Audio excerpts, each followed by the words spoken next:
Olá, bom dia para você. O Pronto Atendimento de hoje vai falar sobre planos de saúde e vai dar algumas dicas para você escolher melhor o seu. Quais as perguntas que você deve ter em mente na hora de fazer o plano ideal para a sua família? Para conversar com a gente sobre este tema, está aqui a advogada Luciana Berardi. Luciana, bom dia. Muito obrigada por voltar aqui no Pronto Atendimento. Sou eu quem agradeço, Madi. Bom dia. Olha, a agência reguladora dos planos de saúde no país, a ANS, tem informações importantes no site que a gente está sempre divulgando por aqui. Vale lembrar algumas dicas. Vamos ver. Você tem ou pretende ter filhos? No caso afirmativo, é conveniente contar com cobertura obstétrica. Alguém na sua família tem algum problema crônico de saúde? Por exemplo, diabetes, pressão alta, problemas de coração? Alguns planos só cobrem consultas e exames. Outros permitem a internação em hospitais. Quando já há na família pessoas com doenças que exigem acompanhamento constante, é ainda mais importante considerar a possibilidade de contratar um plano de saúde que inclua a internação hospitalar, além dos exames e consultas de rotina. Caso seja necessária uma internação em hospital, prefere que você ou um dependente seu fique acomodado em quarto particular ou pode ser em enfermaria. Na enfermaria, o paciente fica internado em um mesmo ambiente que outros doentes e costuma ter horários mais restritos para visitas. Em compensação, o preço do plano de saúde tende a ser mais econômico. Em quarto particular, o paciente contará com um apartamento separado, um horário mais flexível para visitas e com a possibilidade de ser ou não acompanhado por um parente. Luciana, são detalhes muito importantes que na hora de contratar um plano a gente precisa ter, não é? Olha, não tenha dúvidas, em especial no que diz respeito a essas mudanças do plano, porque muitas vezes o consumidor, ele faz esse tipo de contratação e ele não pensa no futuro. No que diz respeito às questões relacionadas a doenças crônicas, tudo bem, porque normalmente elas são detectáveis antes. Mas, por exemplo, no caso de uma diabetes que pode aparecer ao longo do período, e aí ele só tem direito a exame de laboratório, não tem o caso de internação. Então, é importante que ele detecte de fato qual é a expectativa de vida, o histórico de saúde, o histórico da família, para que ele faça a melhor contratação. Eu sempre chamo a atenção no que diz respeito ao cumprimento das carências, porque normalmente, por exemplo, naquilo que foi apontado, no que diz respeito à contratação de planos com obstetrícia, quando a contratação é feita sem obstetrícia e depois acaba mudando o tipo da categoria, o consumidor ele tem que cumprir o prazo de carência. Então, e o prazo de carência com a obstetrícia, ele é o mais longo, ele dá mais ou menos 120 meses, então, 120 meses, exatamente. Então, 180 dias. Então, é muito importante que esses 180 dias sejam contabilizados, eventualmente, porque senão haverá negativa da obstetrícia. A gente comentou sobre o site, né, as informações no site. Lá é possível, existe uma cartilha lá com dicas, não é isso? Todas essas informações, no que diz respeito à melhor contratação, tem uma cartilha muito prática e muito didática. Logo que você entra no site, tem um link específico sobre como contratar um plano de saúde e aquilo que precisa fazer. Ela é só clicar nessa cartilha, ela é muito simples, muito fácil de ter acesso e é importante que o consumidor adeque a sua proposta ou a proposta que a operadora enviou a ele dentro daquela cartilha para ele não ser surpreendido. Vamos contar para o telespectador qual é o e-mail, qual é o site? O site. Bom, o site fica www.ans.gov.br. Tem um link que diz informações importantes ou como contratar. Às vezes eles mudam exatamente o chamamento, né, do link. Então, nessas duas questões. Ou então, se entrar em contato com o telefone da ANS no 0800 701 9656, as atendentes da ANS, elas encaminham por e-mail esta cartilha também. Então, fica de uma forma mais fácil para poder ter acesso. E o que eu acho importante também é que lá existe a possibilidade da reclamação. Sem dúvida. No que diz respeito à parte da reclamação, esses dois links, esses dois sites, tanto o site quanto o acesso ao telefone, são os veículos, né, de acesso do consumidor à reclamação. E uma coisa que é importante também, Madi, não é apenas só chamar a atenção do consumidor no que diz respeito à reclamação, mas sim também a propositura de sugestões. No site da ANS, ao lado do pezinho do site, tem um link que é dentro dessa parte do 0800 701 9656, em que a própria Agência Nacional pede para o consumidor que ele encaminhe sugestões. Ele é uma plataforma aberta, onde essas sugestões são encaminhadas e são feitas análises técnicas exatamente para aperfeiçoar cada vez mais a norma, né, toda essa parte de normatização das relações da saúde suplementar com as operadoras de saúde. E graças a essa postura, né, das pessoas de reclamar e tudo, pela primeira vez as seguradoras estão tendo punições, não é? Olha, isso é fundamental. Eu acho que, no nosso ver, nós que somos consumeristas, é uma grande vitória para a sociedade civil brasileira, porque após 30 anos de edição de Código Civil, em específico a questão relacionada às agências também, que as agências reguladoras elas são oriundas da década de 90, a ANS é pioneira nesse sentido. Claro que os passos são lentos, mas é muito importante o acesso do consumidor exatamente para que o consumidor tenha a sua contrapartida. A função de uma agência reguladora é exatamente essa, é fazer a defesa do consumidor e fazer o meio-campo da adaptação desses contratos, em especial na prestação de serviço. E em todos os campos, não apenas na saúde, mas em todos os outros que existem. Na saúde é mais diretamente ligado, então nós acabamos sentindo. Essa grande mudança que teve, esse trabalho que, a meu ver, é fantástico da ANS, de dar ao consumidor uma satisfação para as agências e também para as agências reguladoras, né, sopesarem qual é o melhor aperfeiçoamento, porque não existia esse link de acesso. Então, a finalidade é muito importante que o consumidor acesse para que mande sugestões, reclame, para que tenha sempre a finalidade de uma melhor prestação de serviço. Olha, nós temos perguntas aqui. O Francisco Berto é de Campina Grande. Ele escreve: depois de trabalhar em uma empresa estatal, eu me aposentei. Eu tive direito a ficar com plano de saúde. Esse plano de saúde começou a funcionar em 1978. Eu me aposentei em 91. O problema porque aqui onde eu moro, Campina Grande, só tem atendimento para consultas e exames laboratoriais. Se for preciso cirurgia, internação, nós temos que ir a Natal ou a Recife. O que eu devo fazer para ser atendido para todos esses procedimentos médicos? Ele pergunta. Bom, vamos ver. Em primeiro lugar, é importante dizer ao Francisco que ele tem direito à vitaliciedade do plano, desde que ele arque com os pagamentos, com as mensalidades do plano de saúde. Mas é mais importante dizer o seguinte, que além da vitaliciedade, todas essas adaptações do plano de saúde, mesmo ele sendo aposentado, ele pode migrar para um plano que tem essa cobertura de internação. No caso dele especificamente, é importante verificar duas coisas. Primeiro, se o plano dele tem direito à internação, é que provavelmente na cidade de Campina Grande não exista nenhum hospital ou nenhuma clínica que tenha condições de realizar esses procedimentos de maior cautela, de maior natureza específica para esse tipo de prestação de serviço. O que seria interessante fazer é que ele comunique o plano de saúde se porventura houver em Campina Grande algum hospital que tenha condições de ser credenciado, porque muitas vezes as operadoras desconhecem de fato a existência não só dessas clínicas, mas também desses hospitais. Se porventura ele tiver direito ao reembolso, então ele talvez possa usar nesses hospitais que não são credenciados do plano de saúde esse tipo de prestação de serviço e também verificar no que diz respeito ao reembolso.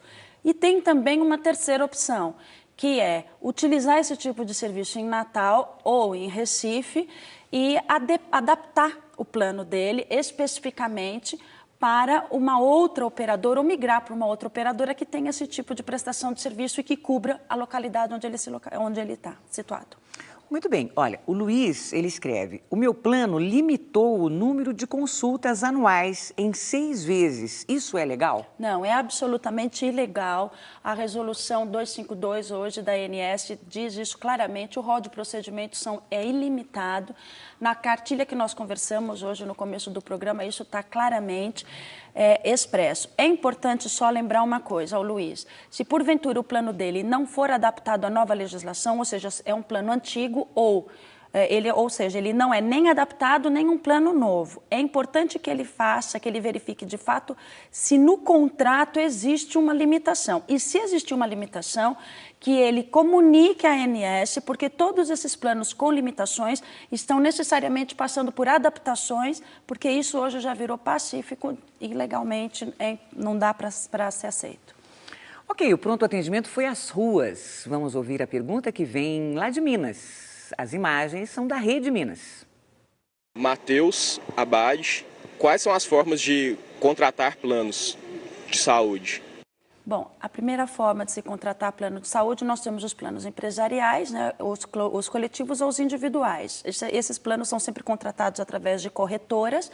Essas corretoras, elas representam as operadoras de saúde e elas têm sempre algumas propostas no que diz respeito às categorias. Basicamente, existem 4 categorias de planos de saúde: o hospital com obstetrícia, o hospitalar sem obstetrícia, enfermaria, categoria com enfermaria e a categoria com internação e exames laboratoriais. Todos os rolos de procedimento de que cada um dos planos cobre, existe na cartilha da ANS uma resolução também específica daquilo que o mínimo pode ser acobertado. Então, sugiro que o consumidor verifique, nós não temos tempo aqui para especificar tudo, que acesse o site da ANS no www.ans.gov.br e verifique exatamente no link contratação de planos de saúde, que traz especificamente tudo isso. Olha, o Antônio é de Campinas. Ele conta que passa por problemas financeiros e gostaria de saber quanto tempo ele tem para não perder o plano se ficar um período sem pagar. Bom, normalmente o período que os planos toleram é até 120 dias. São 120 dias porque isso vem prescrito na lei, na 9656 de 98, que os planos podem ficar, não serem pagos até 120 dias. Se porventura ele continuar com esses problemas financeiros, eu sugiro que ele entre em contato com a operadora de saúde e que ele comunique da necessidade para poder tentar negociar, exatamente para que a operadora não corte abruptamente. Porque em alguns casos, nós já temos históricos de operadoras que negociam com o consumidor e que às vezes até modificam a categoria do plano para que ele não fique totalmente desacobertado. Ou seja, se ele tem direito a um plano com internação, ele muda a categoria para um plano com enfermaria, porque às vezes é muito mais barato, enfim, para poder fazer essa adaptação para que ele não venha a ter a ruptura do serviço. Entendi. Olha, temos mais uma pergunta aqui, é o Tiago Marques. Ele escreve: eu gostaria de saber quando um ex-funcionário de uma empresa que é demitido sem justa causa, ele pode continuar no plano de saúde empresarial? E continua: e quem tem que fazer a solicitação? Se é a empresa ou é a pessoa para a operadora de saúde? E daí depois ele tem mais uma questão aqui que eu já faço. Então, vamos lá. É a dizer que para o Tiago é o seguinte: como a demissão é sem justa causa, ele tem direito, sim, a permanecer até o prazo máximo de 2 anos. Normalmente é de 6 meses a 2 anos, desde que ele arque com a integralidade do pagamento da mensalidade. Até bem pouco tempo atrás, antes da edição da resolução 279, nós sempre recomendávamos que o consumidor entrasse em contato com a empresa, mas agora, em regra, quando ele vai assinar toda a parte de homologação, é importante que ele deixe claro que tenha interesse na homologação mesmo, que tenha interesse em continuar com o plano de saúde e automaticamente a empresa deve comunicar à operadora de saúde. Contudo, como ainda nós temos casos de muitas empresas, é uma questão de comunicação, a gente sempre sugere ao consumidor que, sabendo ou não, que na hora da homologação escreva e que, porventura, também notifique a empresa que tem o direito do plano de saúde, da manutenção do plano de saúde, para que ele não sofra o corte. Mas hoje, em regra, com o passar do tempo, a resolução desse período de adaptação até 6 meses deverá ser automático. E daí o Tiago, ele encerra perguntando: quando a operadora de saúde não comercializa planos individuais, o que fazer para continuar no plano empresarial? Como o plano empresarial, hoje nós temos a alteração com a possibilidade da verificação da resolução 279. É uma resolução que foi aprovada há pouco tempo atrás. Importante verificar que nessa resolução a manutenção até 2 anos pode haver uma migração para uma carteira de empregados demitidos ou aposentados. Então, as operadoras estão passando por um processo de adaptação para criar essas carteiras específicas para as empresas, em acordo, né, com as empresas, em acordo com os sindicatos, exatamente para que possa cobrir essas categorias e fazer com que o empregado demitido ou aposentado não migre para um plano individual, porque os planos individuais, Madi, eles são muito mais caros, né? Então, isso foi uma grande vitória exatamente para que possa manter uma similaridade nas mensalidades que são arcadas pelo consumidor. Muito bem, nós já voltamos então com outras perguntas e respostas sobre planos de saúde. Continue aí, até já.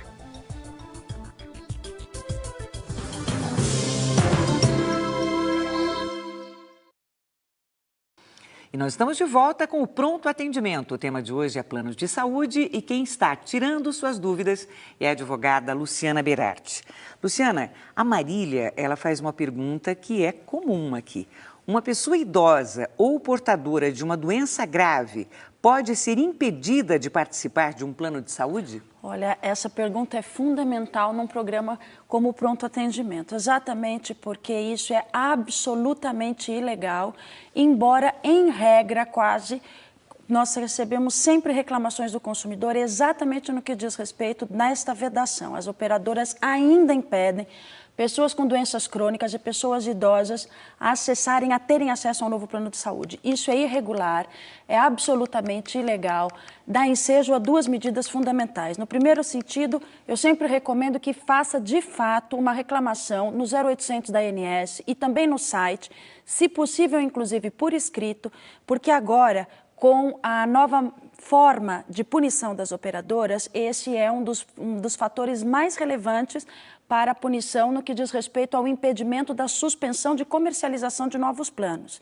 Então, é importante que o consumidor reclame na ANS para que aquela operadora, de fato, seja punida com a suspensão ou até com a multa, efetivamente.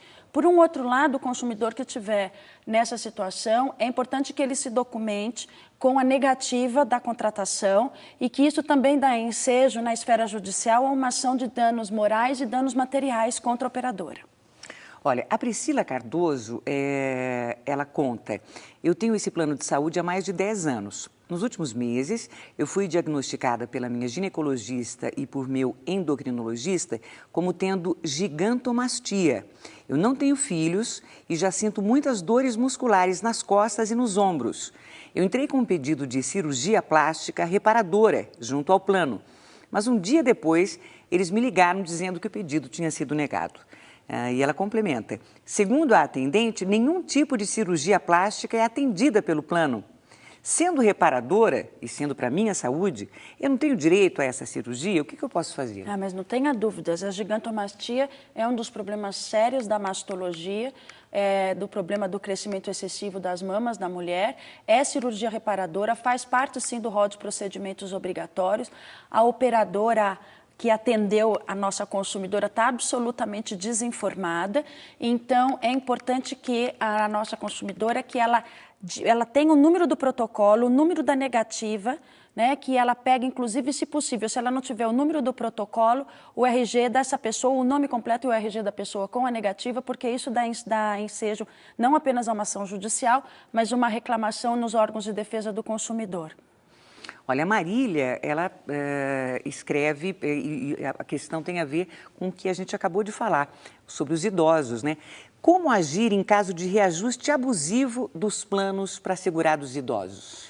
Bom, os segurados idosos, após a edição do Estatuto de Idoso em 2004, o Estatuto do Idoso vedou expressamente qualquer tipo de reajuste por idade para os idosos.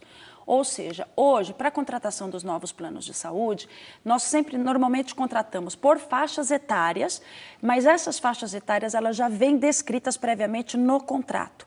Então, e os índices de reajuste, eles são sempre regulados pela agência anual, pela ANS e publicados anualmente. Portanto, não tem mais justificativa no que diz respeito ao reajuste excessivo para os idosos. Eu sempre gosto de lembrar, Madi, porque às vezes esses reajustes eles acabam ficando mais caros, porque normalmente às vezes eles acabam acumulando, que é o reajuste anual, que é aquele permitido em lei, mais o reajuste da mudança da faixa etária do contrato original. Então, às vezes fica muito pesado exatamente porque naquele ano específico ele acumulou. Mas é importante que quando esses reajustes ocorrem, qualquer tipo de reajuste, nos boletos tem que ser necessariamente, precisam ver expressos os percentuais do reajuste, tanto o anual quanto a mudança da faixa etária, e que o consumidor também seja avisado com antecedência. Isso é muito importante, não é? Olha, a Rosane, ela escreve, a operadora pode cobrar alguma taxa para a renovação do contrato? Não, essas taxas não pode ser cobrada. O que pode acontecer é uma cobrança de adaptação de plano de saúde. Ou seja, eu tenho um plano que era enfermaria e agora eu quero um plano com internação, um plano com obstetrícia, sem obstetrícia, vou mudar para um plano com obstetrícia. Enfim, essas adaptações normalmente ocorrem, mas taxas para adaptações de contratos em hipótese alguma. O Roberto escreve, o que é a portabilidade nos planos de saúde? Todas as pessoas têm direito? A portabilidade é o direito de migração. Todos os consumidores, todos aqueles que têm plano de saúde, eles têm direito a fazer essa migração de planos de saúde, mudança, inclusive, das operadoras.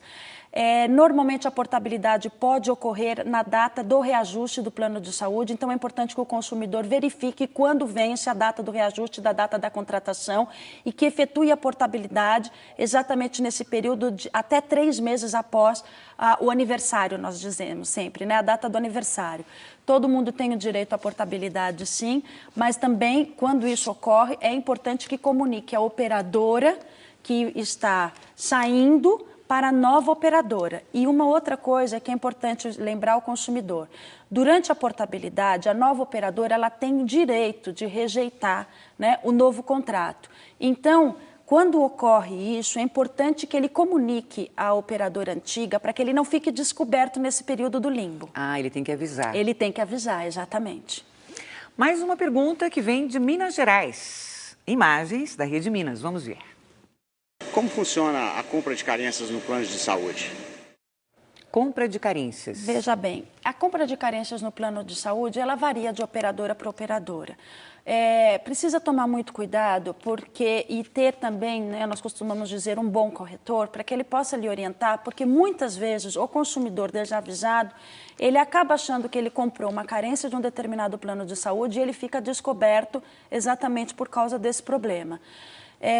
Hoje, com a portabilidade, a recomendação que nós damos é que se o consumidor ele está insatisfeito com o plano de saúde, que ele o mude do plano de saúde, porque ele tem direito à portabilidade sem precisar necessariamente comprar carência de operadora nenhuma. Ou então que ele adapte o plano de saúde com uma nova categoria, porque a compra de carências não são raras as vezes que dão sempre dor de cabeça ao consumidor, porque tem sempre uma norma que o consumidor não observou, enfim, e que ele acaba sempre tendo algum problema administrativo junto com a operadora.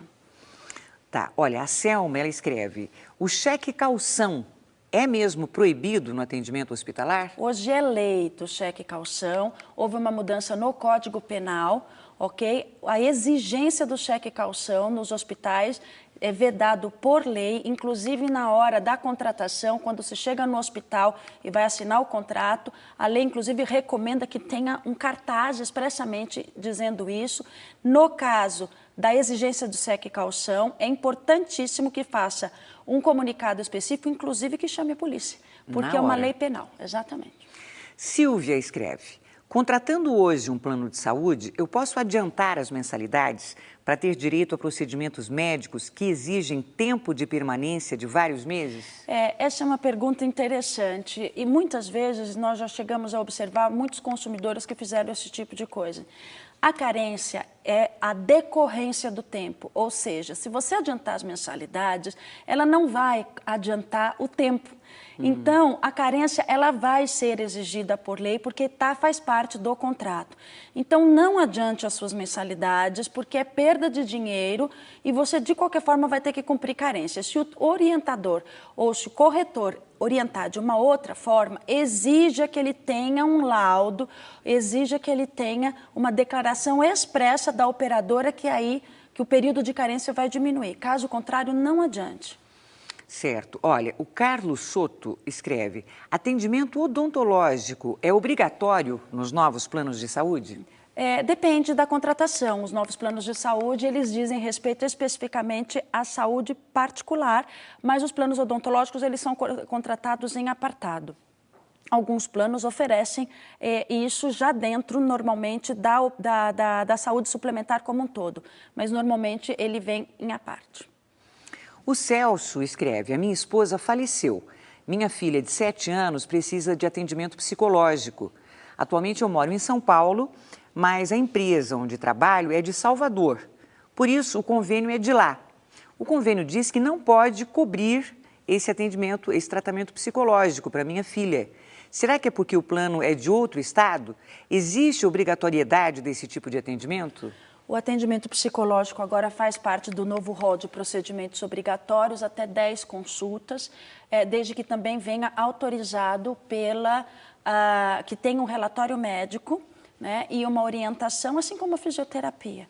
Ele faz parte, sim, do procedimento obrigatório. No que diz respeito à mudança, eu acredito que o plano dele deva ser nacional, porque se ele está trabalhando em São Paulo e a empresa é de Salvador, então deve ser de abrangência nacional.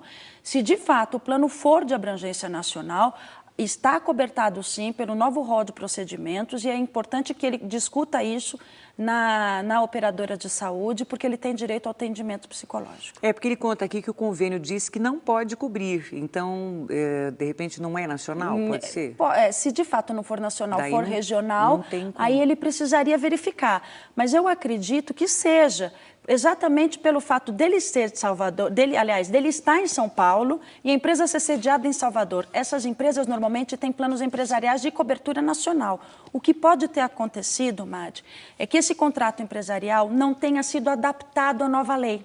E se isso não for adaptado, se o contrato não foi adaptado à nova lei, então, às vezes, o rol de procedimentos obrigatórios, que, nesse caso específico, que veio de 2008, não está cobertado.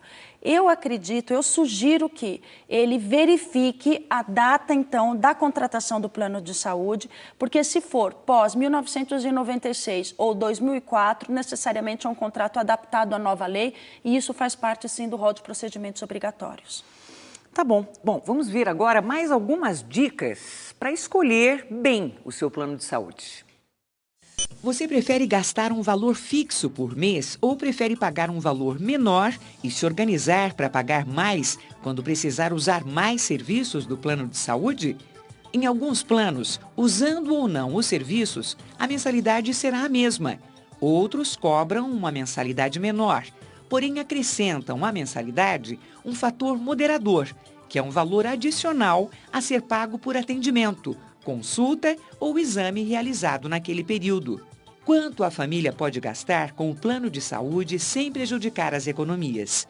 O plano de saúde será uma despesa a mais no orçamento da família. Por isso, é importante fazer uma estimativa e reservar o valor desse serviço.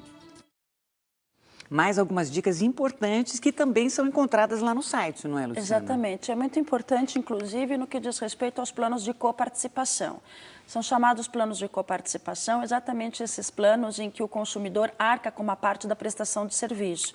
E esses valores normalmente vêm descritos no contrato, que ele firma na época da adesão do plano de saúde. Então, ele tem condições de fazer uma projeção exatamente no que diz respeito aos exames e às internações. E esses valores, eles se adaptam nas datas de aniversário. A Andressa escreve: existe limite de dias para internações hospitalares em UTI?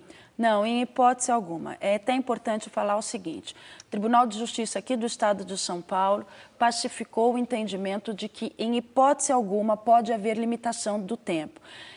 Como o nosso programa é um programa de abrangência nacional, eu estou dizendo que isso é importante porque já é um precedente jurisprudencial que pode ser conclamado em qualquer jurisdição do nosso país. O Supremo Tribunal Federal, aliás, o STJ, já tem entendimento também nessa linha. Então, os novos planos e os planos adaptados não podem, em hipótese alguma, ter limitação. As limitações que são existentes dos planos antigos, portanto, os não adaptados, existia sim um limite temporal. E mesmo nesse caso, o Tribunal de Justiça disse que, como diz respeito à saúde e à tutela da vida, então, como é o bem jurídico maior tutelado, isso é uma cláusula abusiva. O Pronto Atendimento de hoje recebeu a advogada Luciana Berardi. Muito obrigada, foi muito esclarecedor o programa, muita gente participou. Sou eu quem agradeço, Mário. Obrigada. Bom, o Pronto Atendimento fica por aqui. Até o nosso próximo programa.